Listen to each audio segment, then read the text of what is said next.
Okay, hello everybody. We're going to go ahead and get started.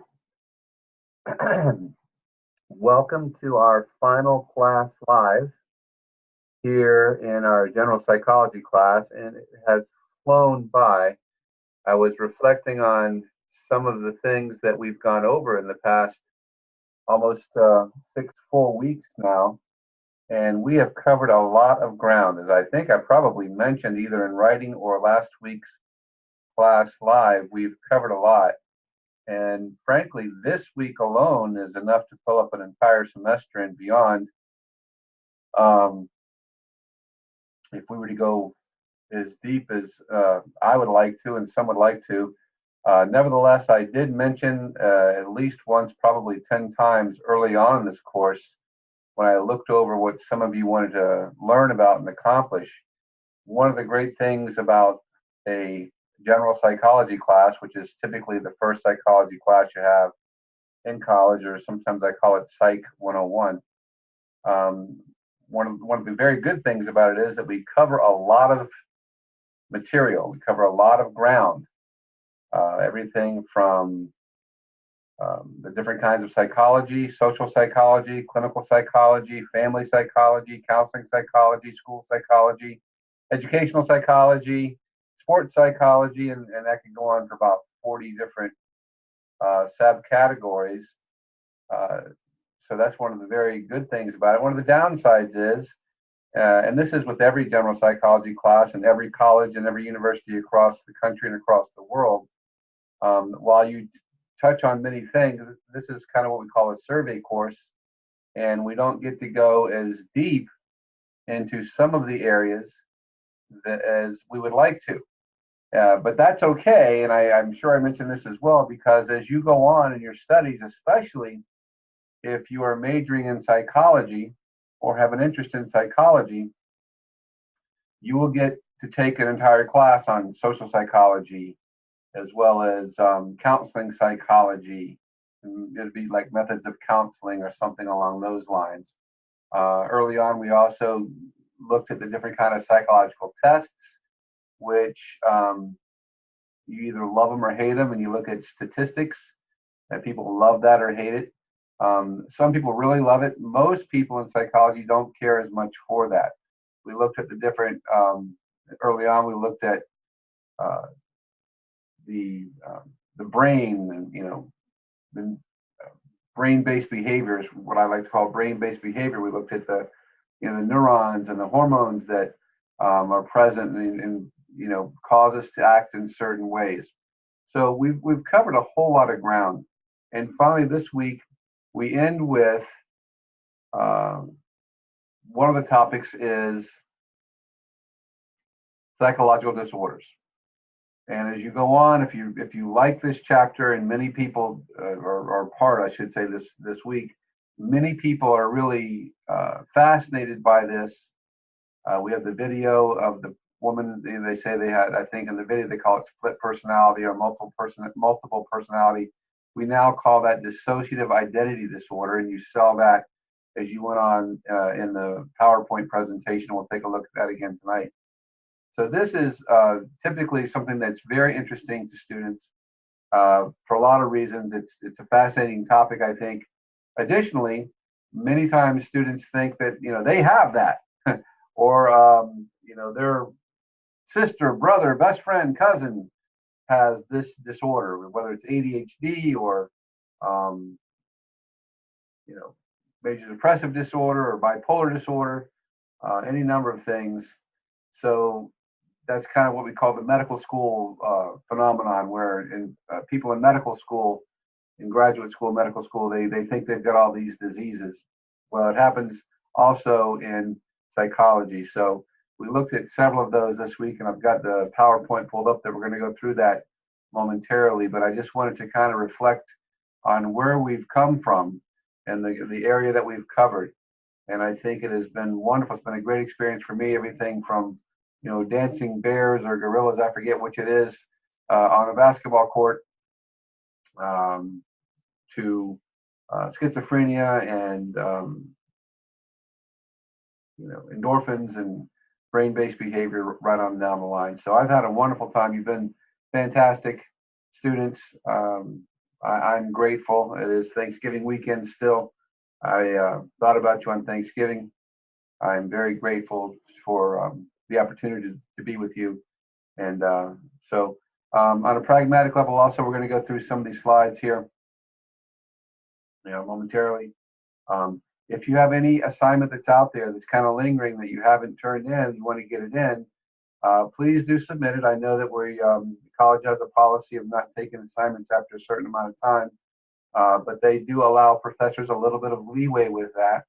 So while it is unlikely that in fact, not unlikely, you won't get full credit for anything that's, very late, you will at least get some credit. And even half credit is better than a zero. It really could make an impact and help your grade, because a zero really pulls down your grade. So get those in. I will be grading what I can tomorrow. Any papers that are turned in, any late assignments or any papers from, this week doesn't have an apply, it has the final evaluation. So I try and grade as much as I can on Sunday of the application papers, through the course. You may have noticed that. I'm not sure what I'll be able to get to tomorrow. But then my plan is no later than Wednesday to have your final grades submitted. And then I suppose you'll be able to see those in the grade book or on your transcripts, I guess, for lack of a better way. But you've seen your grades all along the way. You have no secret there. You know about what you're going to get and what you have right now. So again, it's been an absolute hoot for me, a real pleasure, and I'm looking forward to maybe having some of you in classes in the future. So let's take a look at some of these psychological disorders. I'm not going to spend a lot of time on all of them, but I do want to touch on some that probably will resonate with you. I won't go into what a psychological disorder is. You can read that. But typically, what I will say is this: a lot of times people will say somebody has something. It has to rise to a certain level. If someone has a hard time paying attention, or they get distracted easily, or a little impulsive, those are markers, if you will, or those are symptoms of attention deficit hyperactivity disorder. But it has to rise to a level that is problematic for that individual. Many people, especially in today's society, get distracted by things. There's distractions all around us, but that doesn't necessarily mean they have ADHD. ADHD has to be severe enough so that the distractibility and the hyperactivity and the impulsivity are a problem for that person, that they can't pay attention in class, or they can't keep their job, or they impulsively act out before thinking. And that can happen without being problematic. If they impulsively decide to get on a plane and fly across the country without thinking about, oh my gosh, how am I going to take care of my kids, my wife at home, or my husband, if you will, then then it becomes a problem if that happens too much.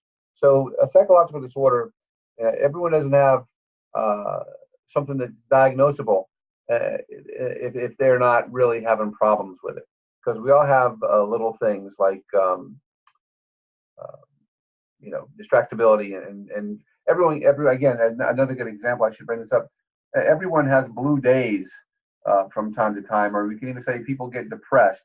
I don't mean necessarily clinically depressed, but everyone from time to time gets very happy, has an up day, or maybe has kind of a day where, for no real reason we can think of, I'm just kind of feeling blue. I don't know if it's the weather. I don't know if it's I'm tired. That doesn't mean you're clinically depressed. Typically people have blue days. It goes away. It doesn't stay with them.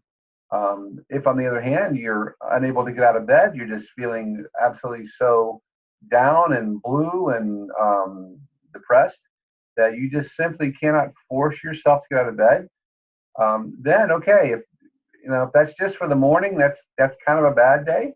But if it goes on for the day, for 2 days, if it goes on 3 or 4 days out of the week, for a period of time, yeah, then there's a good chance that's you'll be in there for a diagnosis of depression of some kind. I was going to talk about depression a little bit later, and I may do that also. But depression is the common cold of mental illness. Now, what does that mean? Depression is the common cold. Well, it's kind of a slang that we use. One, it's common. Colds are very common. People get colds all the time. Summer cold, winter colds, whatever have you, people get colds. So it's common. Depression is actually quite common in this country as well and across the world. Along those same lines, there are different kinds of colds. Head cold, chest cold. There are also different kinds of depression. There are mild colds. There's mild depression, which you can go on and live. And then there's severe colds, which you need to take care of on some fashion or another. And sometimes if the depression is like that, then you need to seek professional help. There are many people who would qualify and would be diagnosed with clinical depression if they went to see a physician or a psychologist or a psychiatrist or a counselor. But since it is mild depression, kind of like a mild cold, they don't go. So they are not officially diagnosed. And people can go on with those symptoms that would be diagnosed but are not diagnosed because they didn't get it treated. And they can go to work and they can survive and they can get by like you would with a cold. You're not at your optimum level and you are not doing your best and you are feeling down, but you're able to go on with life. It doesn't necessarily put you down like a cold does not put you down. So that's why we call depression the common cold of mental illness.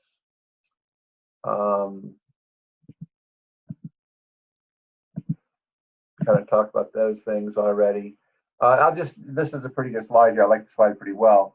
The disorder, has to be unusual, has to be distressing, has to be dysfunctional, and has to be, like I said, it has to cause a problem for that person. It's interesting, no one has a problem on an island if they're the only one there.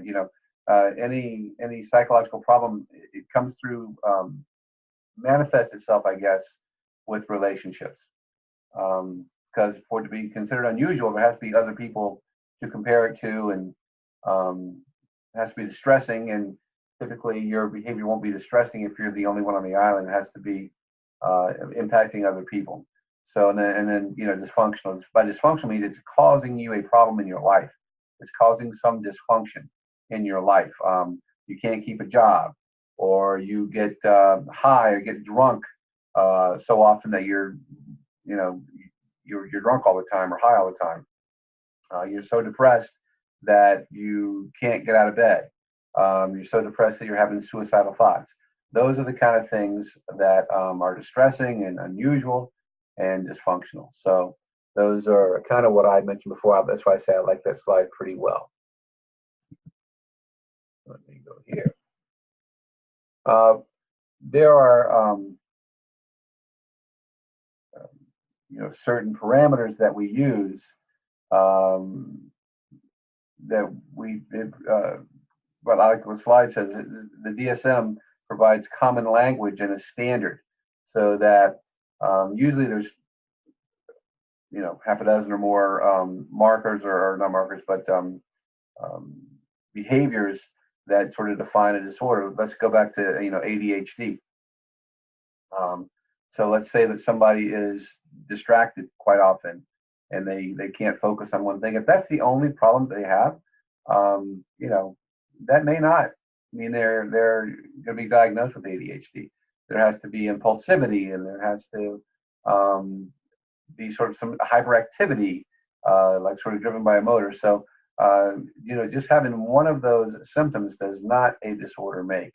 And we're using the DSM-5, which is written by psychiatrists, and they've gotten together to determine, what has to happen for a person to be clinically depressed, or have bipolar disorder, or have dysthymia, or have schizophrenia for that matter, um, antisocial personality disorder.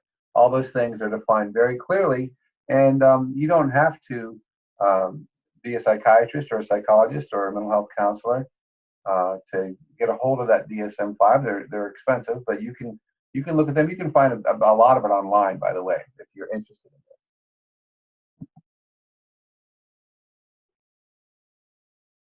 it. This is if you, I'll mention this briefly. If you go on into psychology and you're interested in therapy or providing therapy or interested in diagnosing, the DSM-5 is broken down into the 5 axes there. Axis 1 is we'll call it here the major clinical disorders. That's going to be like ADHD, those kind of things, obsessive compulsive behaviors, some of the anxiety, generalized anxiety disorders. Those are major problems, and we'll call them here major critical disorders that they're axis 1. And the axis 2 is a little bit more problematic because they're the personality disorders. They're a little harder to treat. In fact, they're much harder to treat. They're what I like to say more deeply embedded. It's not just behaviors that are the problem. It's the personality itself, like social personality disorder. It's kind of like who that person is, if you will. Dissociative identity disorder is also on the axis 2. So those are a little bit more pervasive and problematic, more difficult to treat, cause more problems for the person and for society. If you just think about, someone with antisocial personality disorder. I mean, that's, there's criminal behavior, there are violent behavior, those kind of things. Where someone with generalized anxiety disorder, not to minimize that, it's very difficult for that person with that disorder, but it's just a matter of, and we come across these people all the time in our lives, maybe without rising to that level, but maybe people are on medication. Again, GAD, generalized anxiety disorder, and ADHD are treated with therapy and medication, where anti-social personality disorder and some of the others on the axis 2, they're just not treated so easily. It takes more intensive, more invasive medical procedures and therapy, and sometimes incarceration, even, those kind of things. Now, your axis 3 are the physical symptoms. Someone with say some anxiety may not be eating well, so they're just too nervous and their metabolism's high, and they're losing weight. Okay, that'd be some of the physical symptoms there. And then the axis 4, that's your social and cultural factors. That's weighed into what is expected. If you go back a few slides, you'll see, like, this has to be. Let me look at the word they used. Hang on one second, because it's escaping me right now. Okay, there it is. Okay, unusual. So culturally, what might be unusual in America might not be unusual in China. You may have, just for example, as Roseanne put on the DSM, it's not the greatest example, but let's say you have a person who's 30 years old who's just never left home. That may play into some depression, that may play into some generalized anxiety disorder, or in 20 years ago in America, that would have been seen as kind of odd. It's not so odd now because of the social factors, where it's harder for kids to buy a home. In Europe, typically boys would stay in the family home until they got married, and they wouldn't get married till they're 30 or 35 years old. So culturally, that wouldn't be seen as a problem. And then the axis 5, I have a bit of an issue with. That is the the GAF, or the global global assessment of functioning.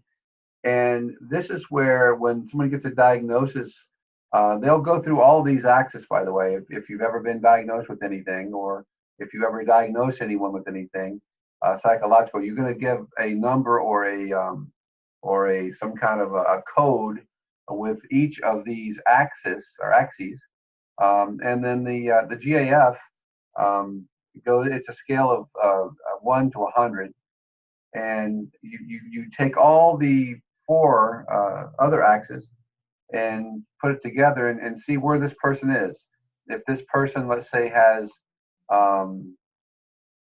severe, let's say, traumatic brain injury, and their intellect is impacted severely, so let's say they can't feed themselves anymore and they can't toilet themselves anymore, so that would mean a very low GAF score, maybe even like 35 or 40.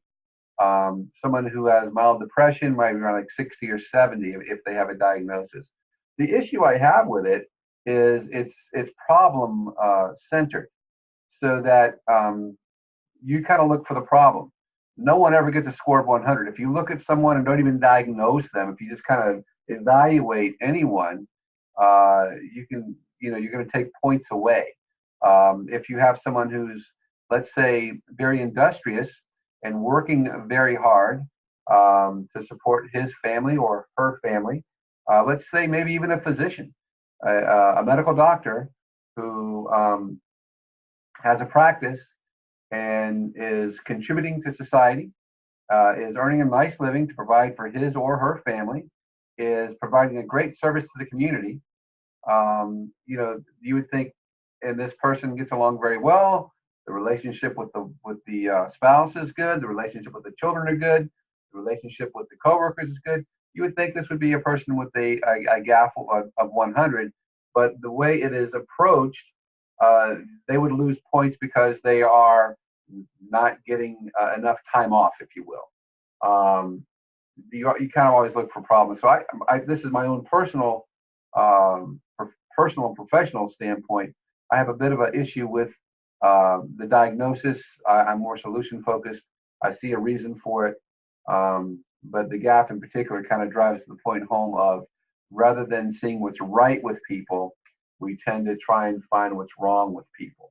So, that gets into the realm of positive psychology, which we didn't have nearly enough time to talk about in this course, but hopefully you'll get a chance to delve into that a little later. Getting just further into categories of psychological disorders here. One of our questions this week, and I'm going to sort of hammer this home. Many of you agreed or had the position that people are overdiagnosed. I think that is probably the popular position. It's hard to disagree with that, because we can certainly find people who have been diagnosed more severely than they should have been, severely for lack of a better word, been diagnosed more, and maybe someone wouldn't have been diagnosed. And it kind of gets back to what I just came off of with my idea of solution focus compared to problem focus. So yeah, certainly, ADHD came up quite a bit. So yeah, there's a lot of kids who are diagnosed with ADHD when the fact of the matter is they probably don't hit all those criteria that I was mentioning before. And perhaps if it was a different home life, they wouldn't meet any of those criteria. And there are, and I think it was Rodney who said there's never any blood test or anything like that for mental disorders. Well, there is, and I didn't get into that too much in my reply, but point taken, a lot of the times when we're diagnosing diseases of the mind or mental disorders, it is based on observations and questionnaires and observations of people's behavior and feedback from those around them as well as themselves. I can't sleep, I'm depressed, whatever. So there's no question that there are some parents who don't know how to parent, and are not willing to put in the time and effort. And then when the child that they have misbehaves, they look for the answer in a pill. There's no question. There's case study after case study on the internet of this happening. I've had personal experience with this many times. When I say personal, I mean professional, where parents come in and they just say, listen, he's not behaving. I think he has ADHD. And then I counter with, okay, well, what have you tried? You say he's not behaving. Well, what have you tried for consequences so far? What have you? And they're like, what do you mean? And they're dumbfounded by this idea that they are supposed to proactively parent and set up boundaries and teach their child what is acceptable behavior and what is not acceptable behavior, as well as what to do when that child misbehaves, because every child misbehaves. Every adult misbehaves. Anyone who doesn't recognize that, well, obviously we all recognize that. But they come in looking for that pill to fix everything because they can't be bothered. But that has happened, no question about it. I've also worked with parents who just flat out refuse any medication. Like they've got their mindset on it, and the more somebody tries to convince them that medication may be right for their situation, they just dig their heels in that much further. And while I am not a proponent of medication, there are times when it seems that nothing else is working. I don't think that medication should ever be administered or prescribed, like ADHD medication, for example, unless there's a counseling component to it, so that you start to learn to manage the behaviors of the child or adult, for that matter, starts to learn to manage his or her behaviors, ideally to be weaned off the medication, ideally. But the parents will come in and they won't do it, not recognizing in some cases that their child is miserable, but they want to have it their way. The parents will not do it. They're going to have it their way. They're not going to have their child labeled or diagnosed or whatever have you. But in some cases, not recognizing that because their impulsivity, and they call out and they do things that prevent them from having friendships, because they can't be trusted, and no one likes to be around someone who is just always wants things their way all the time, and who can't focus on the game being played or whatever have you. And the kid gets very angry and even violent sometimes, throws things, whatever have you. So in those cases, so in some cases, yes, we're overdiagnosed, but we're also in some cases underdiagnosed,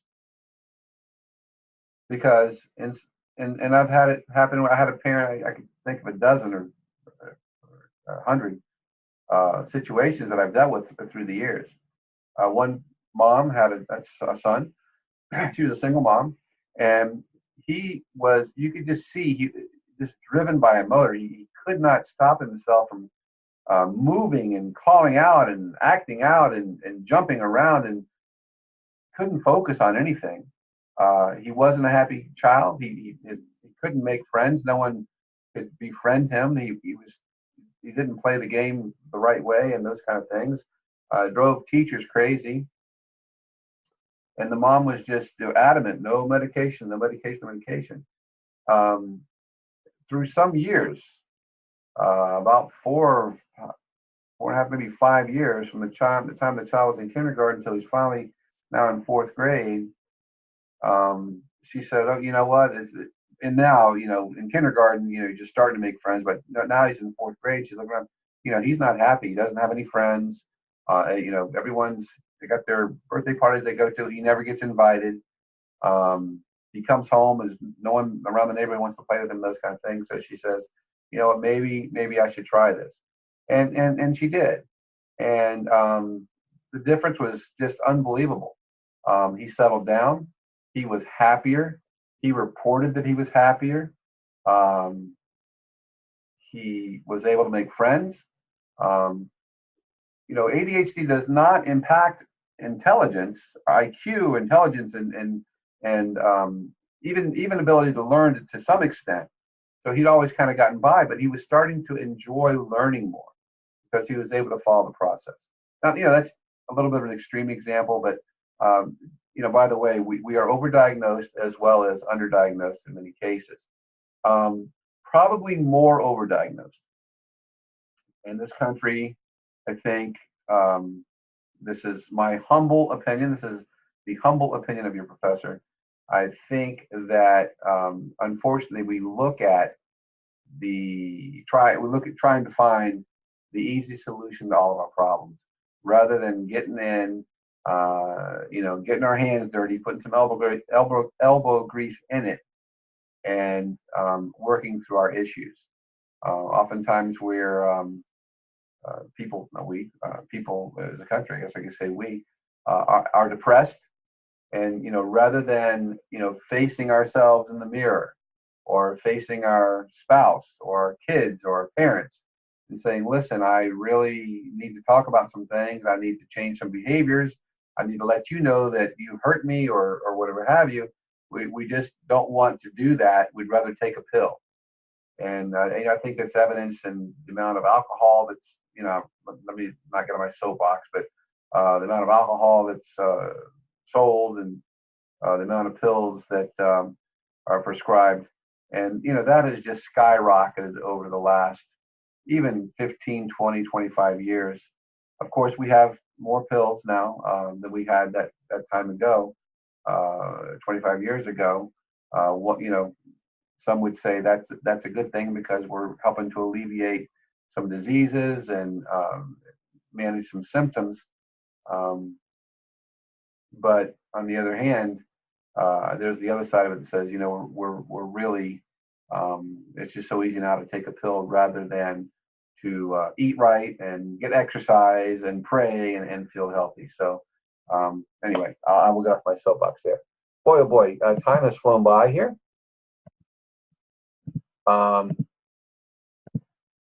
Anxiety is prevalent. I could talk for another hour and a half, but I won't. Anxiety is a big one. I've always known it. I've seen it around. It's funny. I mentioned it in one of my other classes that in the past 6 months or 8 months, I just come to realize, boy, it is everywhere. Like when you're out, when I'm out in the store, or I'm out driving, and I see people, and boy, that was odd, or boy, that guy's having a bad day, or she's having a bad day. It's people's anxiety is getting higher and higher. I think it's always been there. But I guess I kind of compartmentalized it, but I just really realized, like, everywhere you walk in, there's people with anxiety.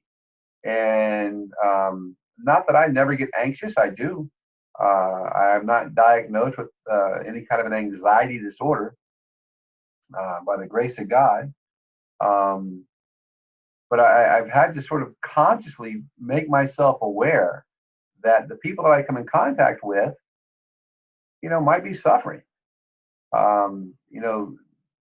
Their anxiety might cause them to, misbehave in public, if you will, or act in a way that's not sort of pro-social in terms of,